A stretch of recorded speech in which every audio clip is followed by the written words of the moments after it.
It's Medina from the Clarinet Life, keeping it classically real for y'all. Today I want to talk about chamber music, specifically for our younger players, our beginner players, and our intermediate players. Now normally, chamber music is introduced probably the second or third year of a student's playing, or maybe even later than that. It really depends on when that student is introduced to classical music. And I find that for wind players, chamber music is introduced at a much later time. So the question is, how can we change this? I personally think chamber music should be a part of a student's life in the very beginning. So yes, they're learning their craft, they're learning how to play their instrument, but collaboration is one of the beauties of classical music. And my opinion is, chamber music is the greatest way and the best way to play classical music. All right, so the first type of ensemble that I want to talk about, and I might do this as a series, so that's why I'm saying the first, is Sonata Duo. So essentially, Sonata Duo is a keyboard player and another instrumentalist. And the reason why I want to talk about this particular combination is a lot of times people feel that when an instrumentalist pairs up with a pianist, it's seen as just the instrumentalist. Basically, the person who's not the pianist is the soloist, and the pianist is some kind of accompanist background feature. But the reality is that's not true. At least in my opinion, it's not true, especially if you're playing something like Brahms or Schumann, right? But here's the deal.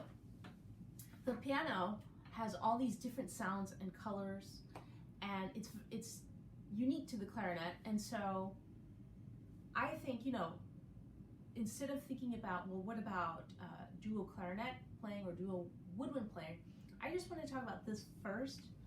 So one of the things about chamber music that we have to figure out is, how can we introduce it in a way that it's not overwhelming?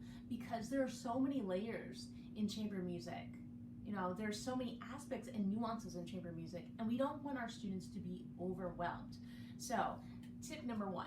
Tip number one is, make sure that the music you pick is appropriate for the student. So what does that mean? In chamber music, because there's cueing, you're listening to another part, that means that you're going to have to give them music that is easier than what they can play.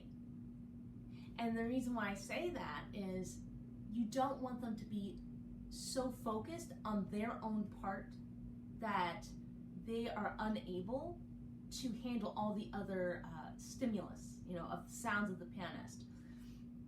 So what I suggest is, pick something that is slightly below their typical level, make it really easy. And this is a great tip also if you're doing like trios and quartets, quintets for intermediate and younger players, beginner players. It'll make it so much easier. And here's the thing. Once they get that done, then you can go into a next thing, right? Keeping it short, sweet, and simple, I think, is a great idea. And so I want to introduce to you some books that I've used in my studio that I think you might be able to use, or find something similar that's going to help you out. Okay.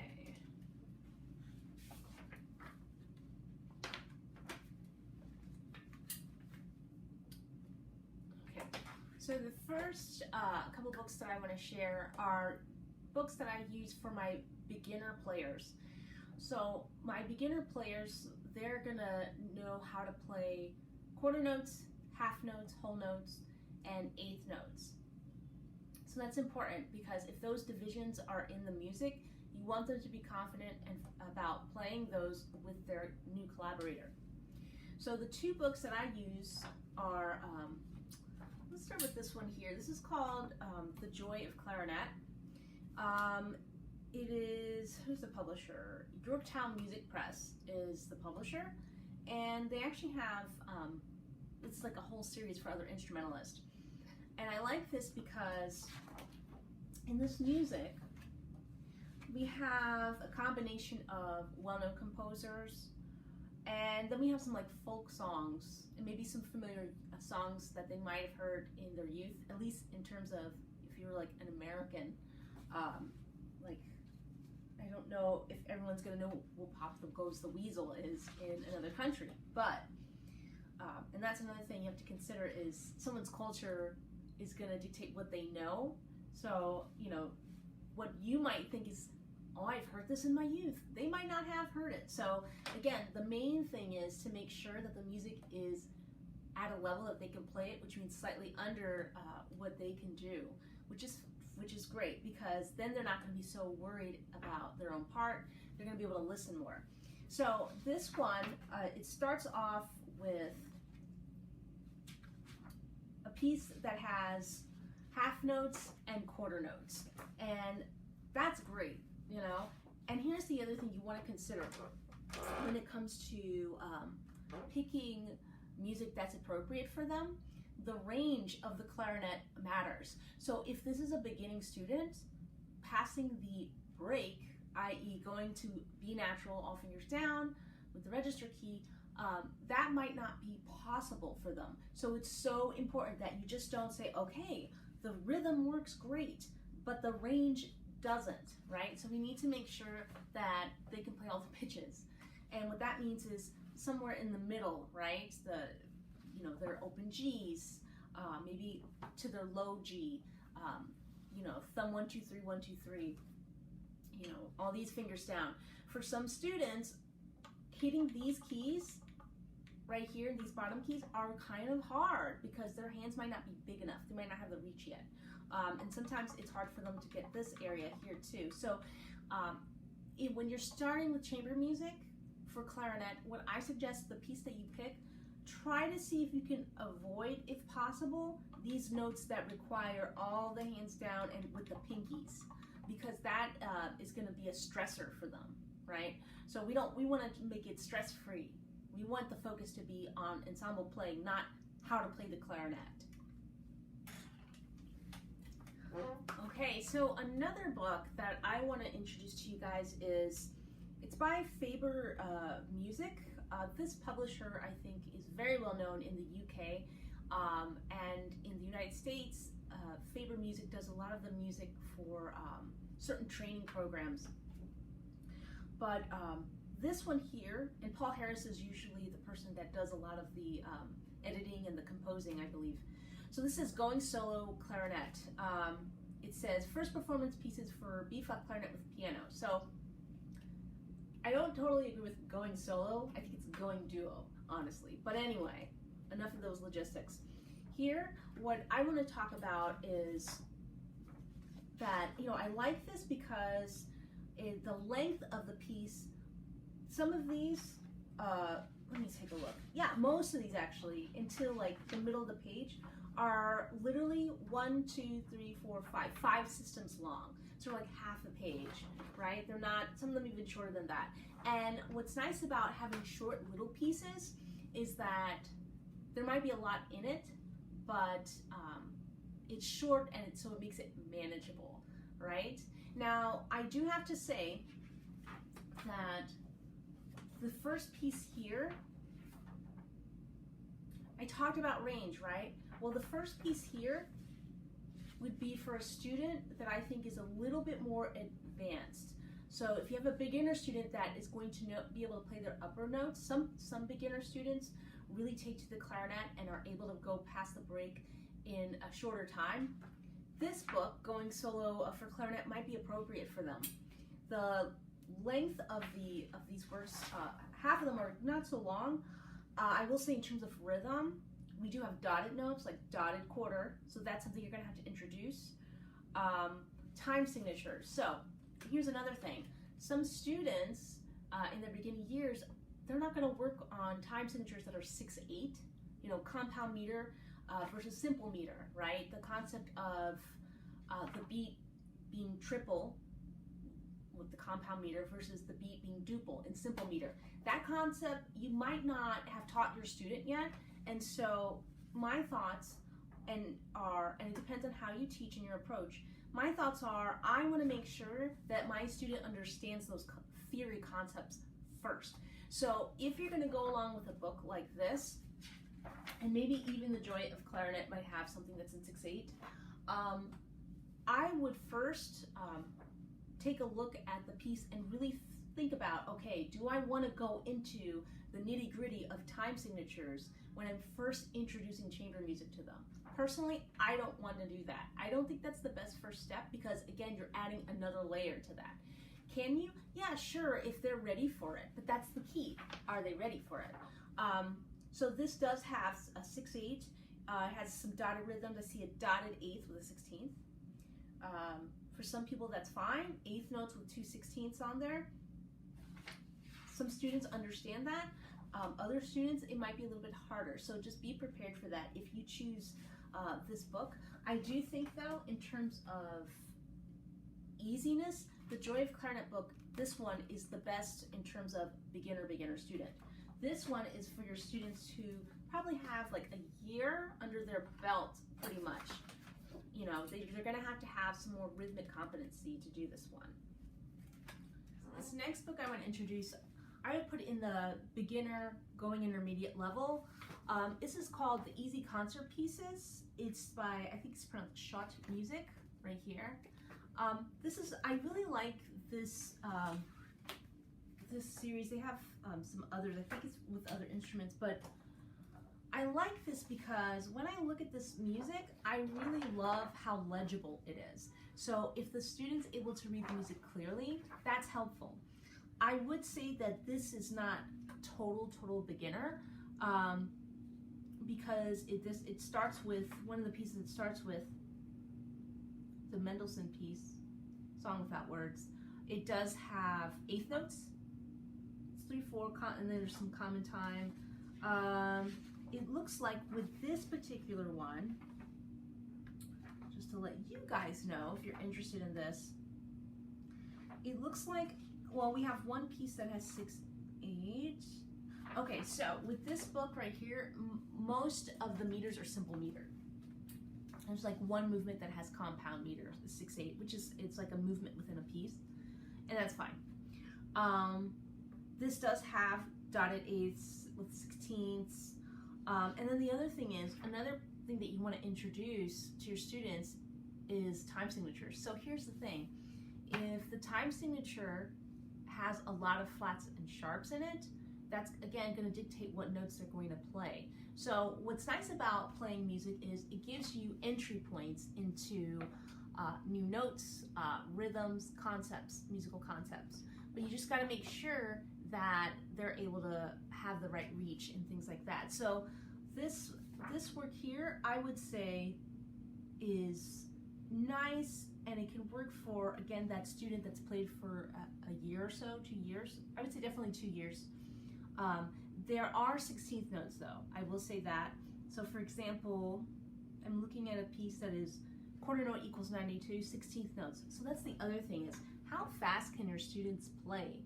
If they're not able to move their fingers super fast, you want to make sure that you assign them a chamber piece that isn't going to involve them having to stress out about really like rapidamento type of playing. And then the other thing is, depending on the piece, whether it's arranged or original, like for example, if you're playing a piece that's Baroque, it might have certain things like ornaments and stuff like that. So how much of that do you want to get into with your student? You have to think about that. Sometimes there's a piece that I think was really great for my student, has some of these ornaments in there, and I just tell the student, for right now, we're not doing that. So you can very easily do that. But it will come up in the lesson on how do you play this. The other thing in terms of time signatures is some of them, this one here does have some mixed meter in it. I believe it's mixed meter, but it's still simple meter. But that's another concept that I think can be great. And I don't think it's terribly challenging, as long as the meters, the multiple meters that are in the music is like all simple or all compound. If you start having these things of simple and compound together, then you're going to have to talk about kind of a little bit like metric modulations, quarter note equals the dotted quarter, stuff like that. Again, I don't think that I would want to get into that just yet. So this one does have some more multiple meter sort of stuff, but it's not terrible, I think. There is a piece though in here, I think it's around page 11, where we have 3/4 and then we have 5/8. So that's what I mean by this whole mix of simple versus compound sort of deal, or simple versus other types of simple meter like 3/8, stuff like that. You just got to be careful that you make sure that they understand this idea of 1 2 1 2 3 1 2 1 2 1 2, and that could be. This doesn't have to be a big deal. I think sometimes it's a big deal if you make it a big deal, right? Like honestly, 3/4 to 5/8, it doesn't have to be that big of a deal, but you'll still have. It's still going to be present, right? So just again, always take a look at that to make sure that you're introducing these concepts to the student effectively. Yeah, so this one right here I think is a nice choice. I really like how it looks on the page, and I think your students can enjoy it. So let's take a look at what else I have. Let's see what else I have.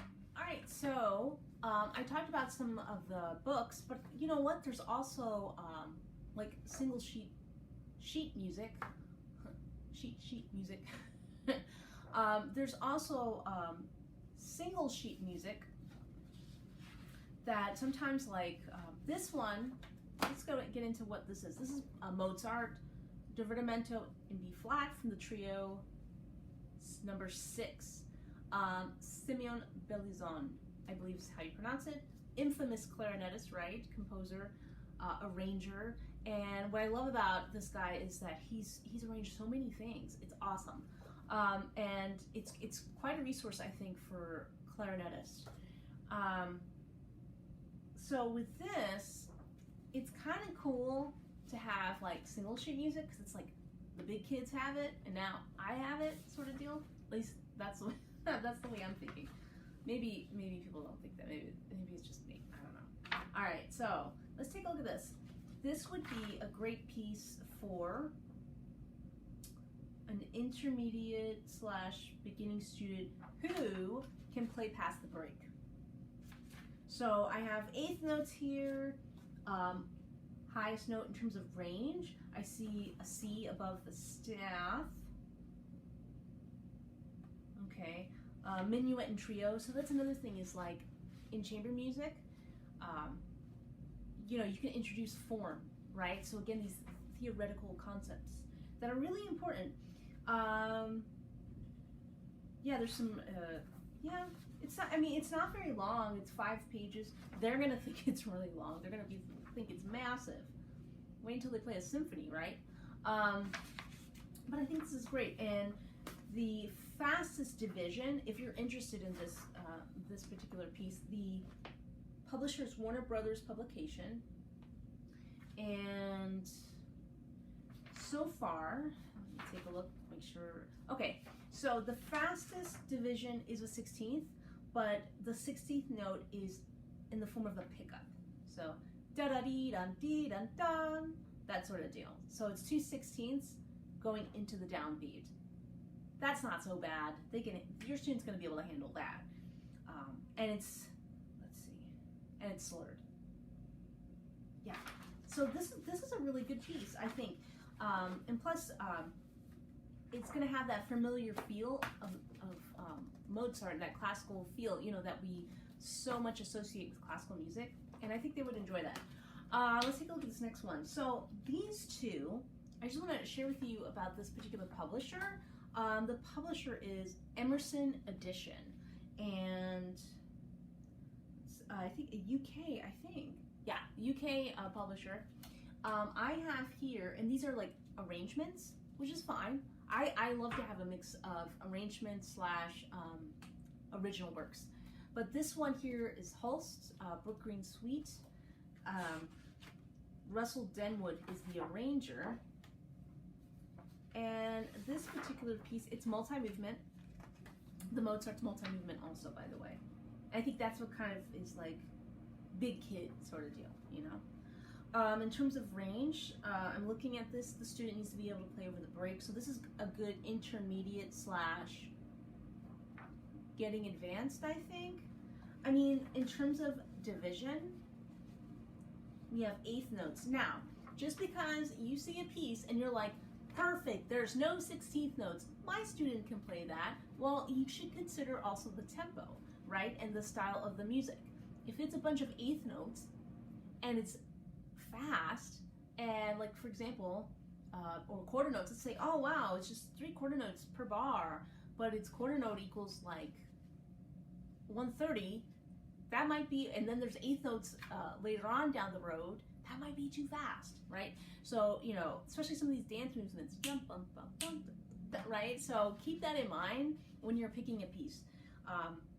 The other thing is, and I'm looking at this, and I don't really see this here, but it just kind of came to my mind, is rhythmic concepts like syncopation, hemiola. So just remember, kind of check into that, because sometimes those things kind of sneak in there, like you don't see it, and then all of a sudden it's there, and then you're like, oh, okay, guess what?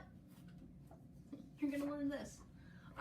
Okay, this one here is, it's another arrangement by Russell Denwood, Frank Bridge Serenade.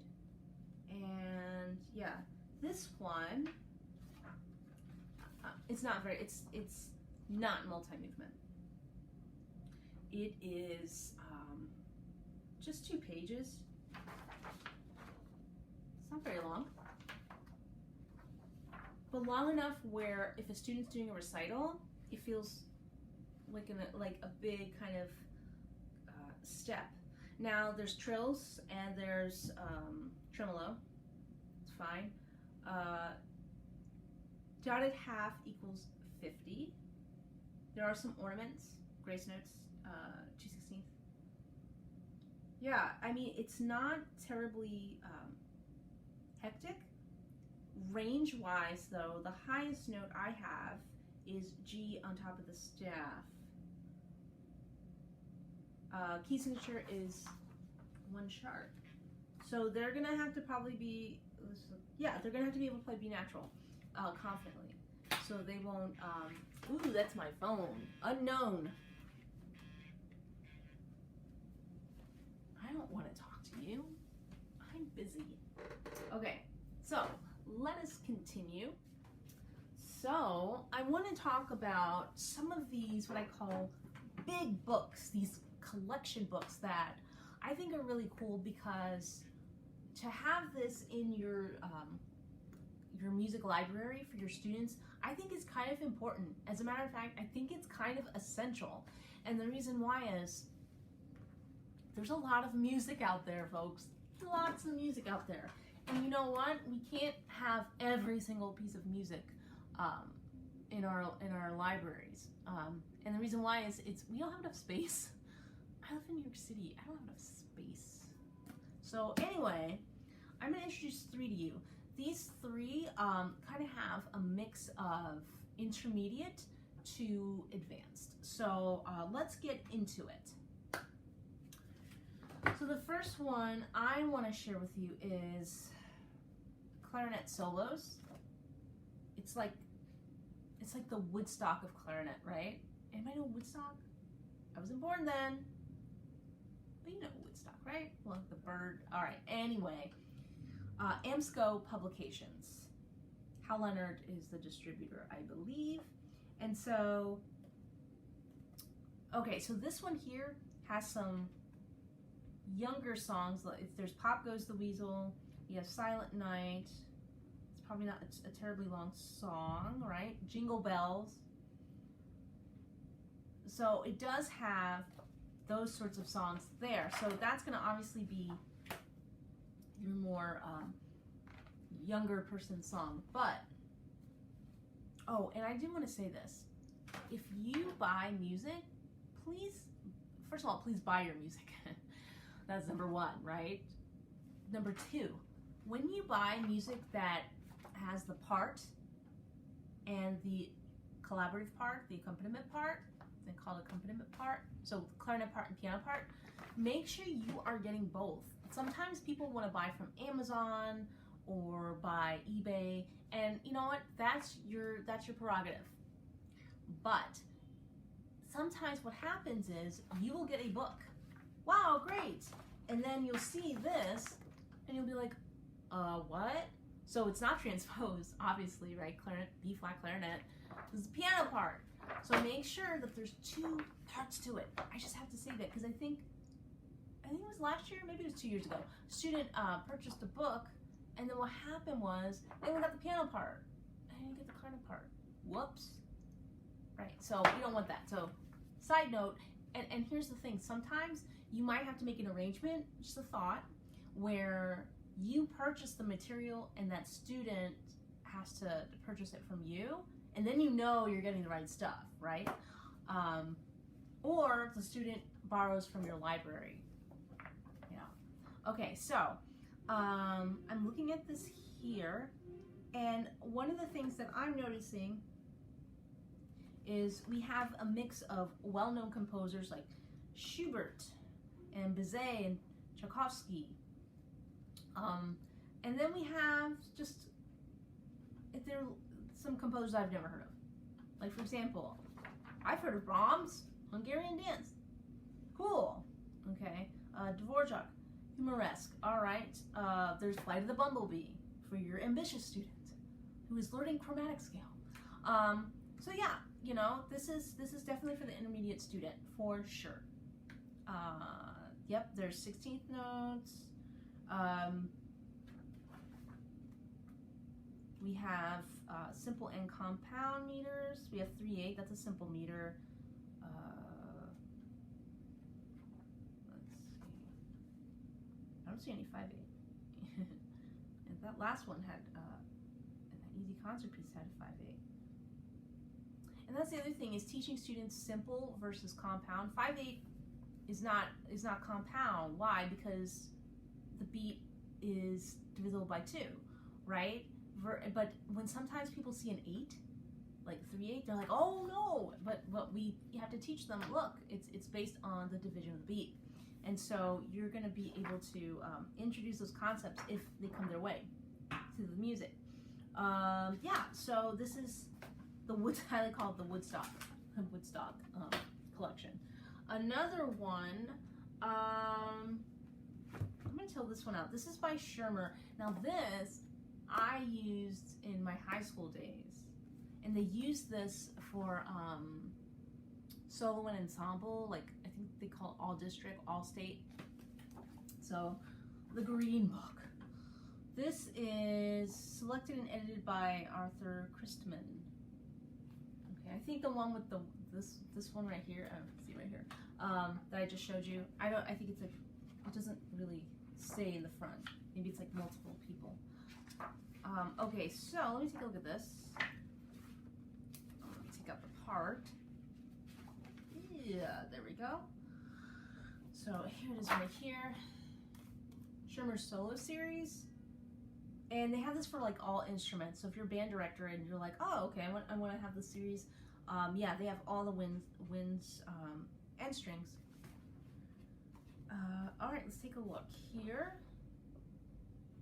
Okay, so this definitely for the intermediate player. Some fast stuff here. Some Vivaldi.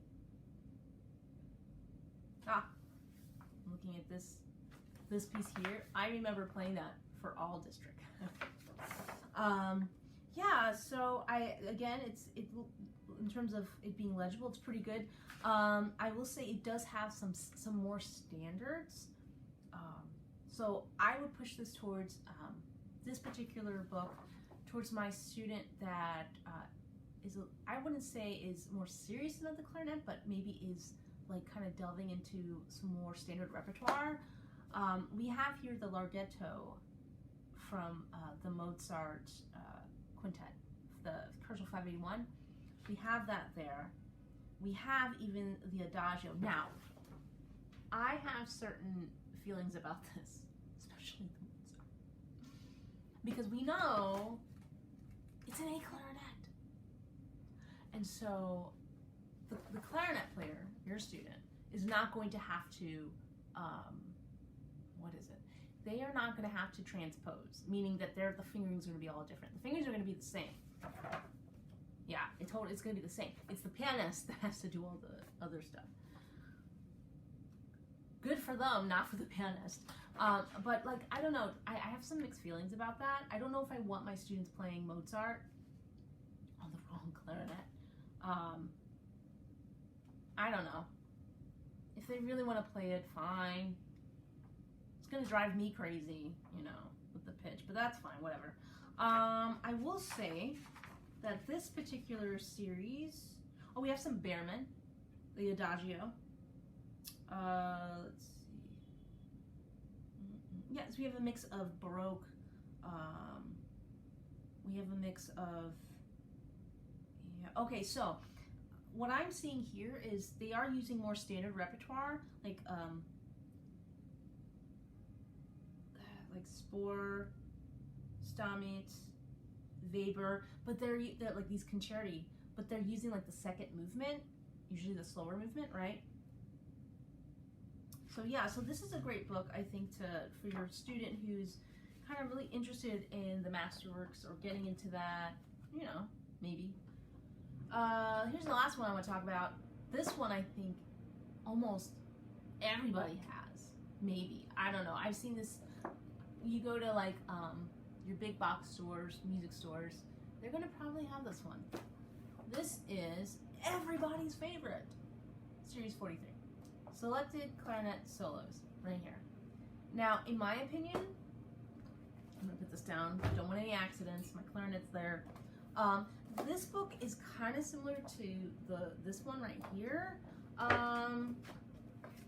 What I do like is in the back, they tell you the pieces. So let's do a little comparison here, because that's the other thing is if you're trying to build your library, you don't want to have the same exact thing, but sometimes you want to have doubles, because if you give it out to your student and they wreck it, I've had that happen before, or they write all over it, then it's like, well, I have my other students that need it.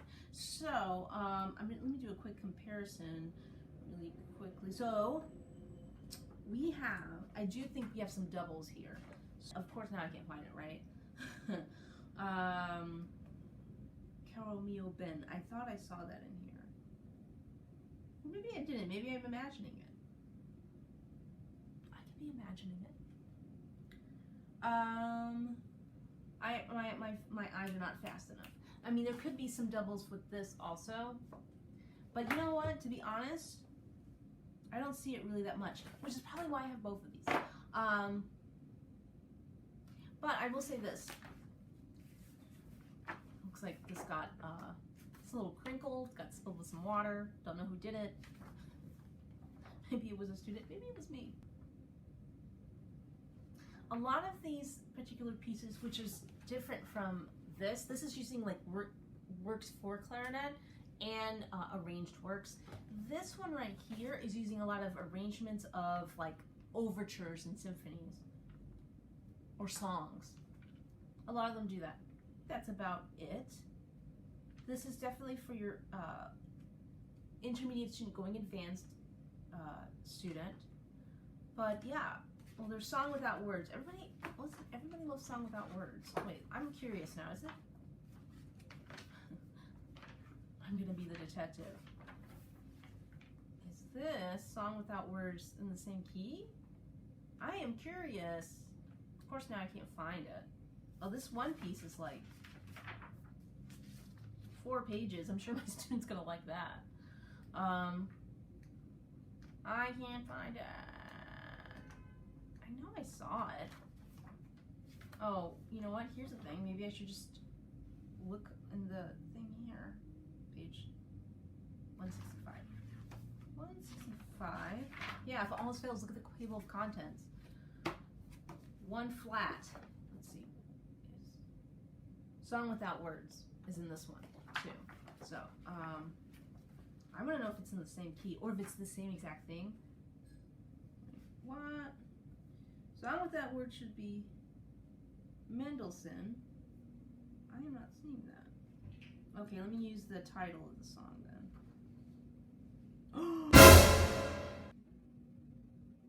It's not Mendelssohn, it's Tchaikovsky. Tchaikovsky has a Song Without Words. I stand corrected.